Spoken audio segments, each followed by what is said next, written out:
Hey, and welcome to Her Best Fucking Life, a show about living your best life every day of your life, where we cut through the bullshit, have some real girl talk, and feature some incredible female guests. My name is Sarah Ordo, and I am a Detroit beauty industry biz owner of my company 24 Luxe. I am a self-published author on Amazon, Kindle, and Audible. I am a sobriety advocate, a YouTuber and influencer, and your favorite fucking host of this podcast. If y'all are ready to have some fun, get ready and let's fucking do this. Hello, you guys, and welcome to Her Best Fucking Life. I have not talked to you since April, and it is August. This is the longest I've ever not recorded a podcast episode. It's absolutely insane to me. The last episode you guys listened to was like my final thoughts right before I was about to have Kat, and I can tell you guys, Katerina is laying next to me in her boppy pillow. She is over 3.5 months old. Oh my God. I am going to have to do a whole birth episode, like with my birth story, because holy shit, there's the story. But oh my God, that deserves its own episode. So I'm not even going to go into labor, birth, the birth story or anything in this. I really just was like, oh my God, I haven't recorded a podcast in months. And I wanted to get on and just talk a little bit. If you guys hear any rattles, cries, moaning noises, she's staring at me like she wants this mic so bad right now. My baby's next to me. So if you hear anything, that is what it is. Oh my God. So hi, my whole life has changed. Anyone out there that has children or a child is probably like, duh, but it is so wild how much your whole world changes when you have a child. Honestly, like I haven't done a podcast since April, and like not that I don't love talking to you guys and that I don't love my podcast, but it was like I didn't feel that urgency because you have like a tiny human being, and it's just so crazy. There are so many things that have just fallen away for the last few months just because I was so focused on being a mom. You can probably hear her now. I was so excited and ready and focused on being a mom, and those first moments and months, and this is my first child. So anyone out there listening that has children knows like that first baby, it's like a whirlwind. Everything changes. It's so crazy, but it's also like the most beautiful freaking experience ever. Like, I don't even know how else to sum it up, but it's the most beautiful, challenging, hard, rewarding, stressful, amazing thing you will ever go through in your life.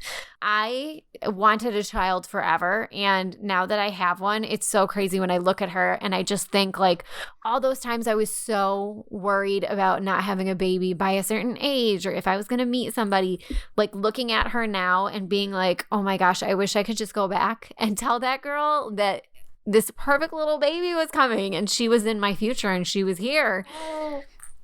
Maybe I wouldn't have stressed about it so much. Maybe I wouldn't have worried knowing, that she was going to be here. But that's the thing about life. You don't know. It's a surprise. You never know when things are going to happen or fall in your lap or situations. But yeah, I am just over the moon excited. Oh my gosh. And a few little pointers I will say about new motherhood, first time motherhood. You don't know what sleep deprivation is until you have it. I literally have been so emotional, crying. I cried over so many things in the first few weeks that were just ridiculous. I cried over chicken once because I thought that maybe it had been out of the freezer too long and it wasn't good anymore. And I literally cried in the kitchen about it. And Andrew laughed. And it's just, you're so emotional. You're so hormonal. And when you don't get sleep, like it messes with you more than you realize. I have always been someone that, gets enough sleep. I've always been an early riser, but I've always gone to bed early and I love my sleep. But girl, when it's gone, oh, you're going to miss it. Like, not an exaggeration. You're tired. You're fucking tired. Thankfully, she has started sleeping through the night pretty early on. I mean, she gets up really early, but like I said, I'm an early riser. So I am okay with it. A game changer for us in the beginning when I was really tired was as soon as I could pump enough milk to put in a bottle, Andrew would take the first feed of the night. So so I could sleep and then I would take the rest of them. But getting that, even if you can get like that 4 or 5 hours in a row of sleep when they're really little, was a game changer. I felt like a new woman when I got 5, 6 hours of sleep. It was insane. Things just off the top of my head. I don't want to make this a super long episode because I really want to do the birth story soon too. But just off the top of my head, you guys, the sleep deprivation, the gas, she just like farted out loud. I have never, how does something that loud and that big and that messy come from something so tiny? I really don't understand.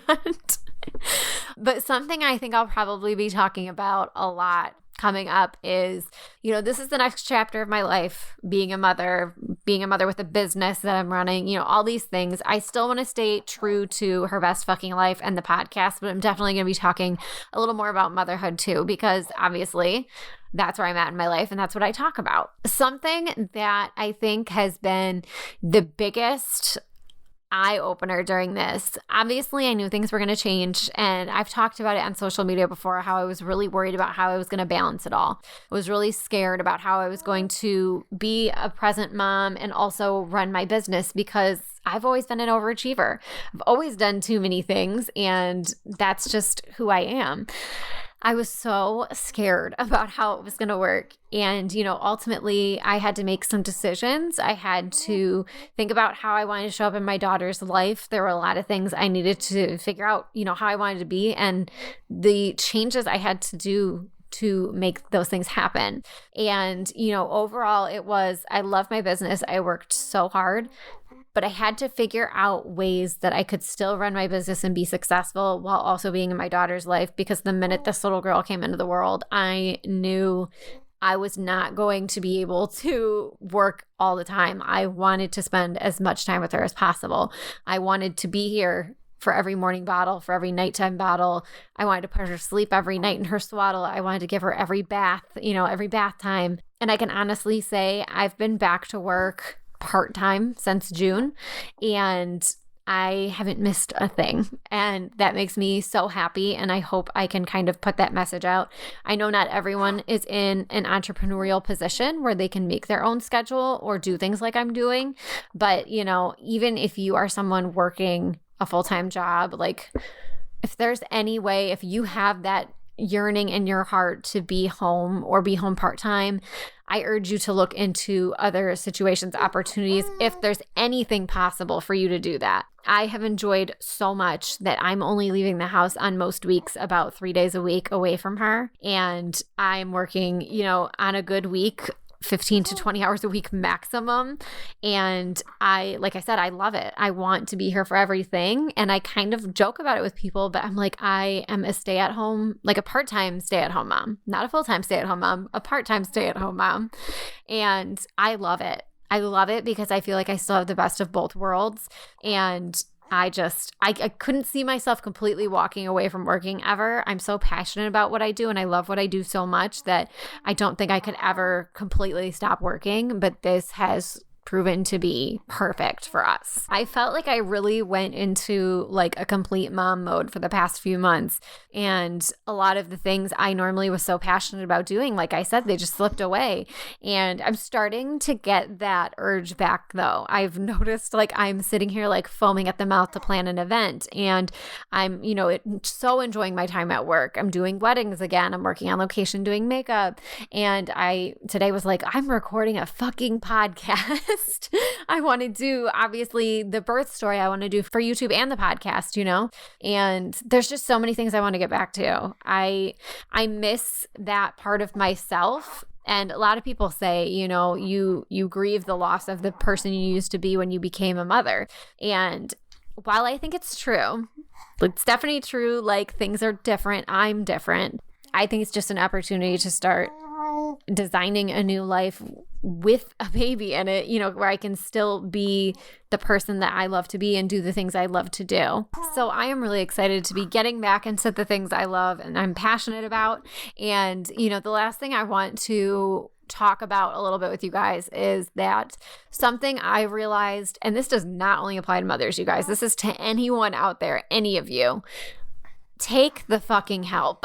I am the first person to not take help, to think I can do it all. I'm Superwoman. I can do it all on my own. I went into my sobriety that way. I've gone into my business. Like, I've gone into so many things that way. And over again, it's just take the fucking help, you guys. It has just over and over again proven to me how valuable help is, and to not be ashamed of it, and to not act like you don't need it because of your own ego. You know, like I said, Andrew started helping me with feedings. It made a world of difference. Having a young infant, I am accepting help from Andrew, my mom. Like, so many people are like, hey, let me help you with this. Let's do this. Accept all the help you can get. Take it all. Take the help, you guys. It's so easy to try to do it all. And I was doing it in the beginning. I was trying to clean the house, and I was trying to take care of the baby, and I was trying to handle things with work. And I was trying to do everything. And there were so many times I would just have like little mini meltdowns where I'm like, oh my God, I just don't have time. I can't do this. I don't have time to do this. Every time I want to do this, like I'm doing something with the baby. She needs to be fed or changed. And, you know, it sounds silly and it sounds selfish, but you guys, for your mental health, accept the help, whatever you need the help in. I literally will like make appointments. Like, I am going to go get my nails done on this day. Like, Andrew, can you watch her for this morning? If I want to go get lunch with a friend, you know, hey mom, I'm going to drop her off for a little while. I'm going to go get lunch with the girls. Like, I needed to realize that was so important to my mental health, to not completely cut off my own needs because I had a child. And I think it's really easy for moms to do that. It's really easy for them to just brush things aside. I think I could go into a whole other episode on here about this, but, you know, I realized how important it was to not forget me, and for Andrew to not forget Andrew, and for us to not forget each other and our relationship. And, you know, even if that's doing a silly little date night and going out to dinner, which we have already done, it's so important, because it is so easy to lose sight of yourself and what's important to you when you have so much to do taking care of a child. But you guys, I know I left you high and dry for months. I have been soaking up every minute of her being a newborn and spending so much time with her and just loving this new season in life. And I can't wait to share, you know, more about this with you guys on the podcast and different topics, and just bringing in a whole new area of things we could talk about, because I know a lot of my listeners do have children or hope to have children soon, or maybe are pregnant. So I'm really excited to bring more about that on the show as well. But I just wanted to pop in today, say, hey, I missed y'all. Thanks. There's my baby. Thanks for hanging around. I'm so excited to get back to doing things and doing the podcast again and talking with you guys. So I will catch y'all in the next episode. Thank you guys so much for tuning in today. I hope you loved today's show. Make sure you guys are connecting with me on social media. I am on Instagram, YouTube, Facebook, everywhere under my name. I love connecting with you guys and seeing you listening to the show. Make sure you leave a review on iTunes. Let me know what you're thinking of these episodes. Come join us in the Her Best Fucking Life group on Facebook so we can talk about all things going on with the podcast. If you guys want to check out my books, they are all on Amazon, Kindle, and Audible. If you want to check out any of my local events or business things, you can find them all on my website, saraordo.com. As always, thank you for your love and support.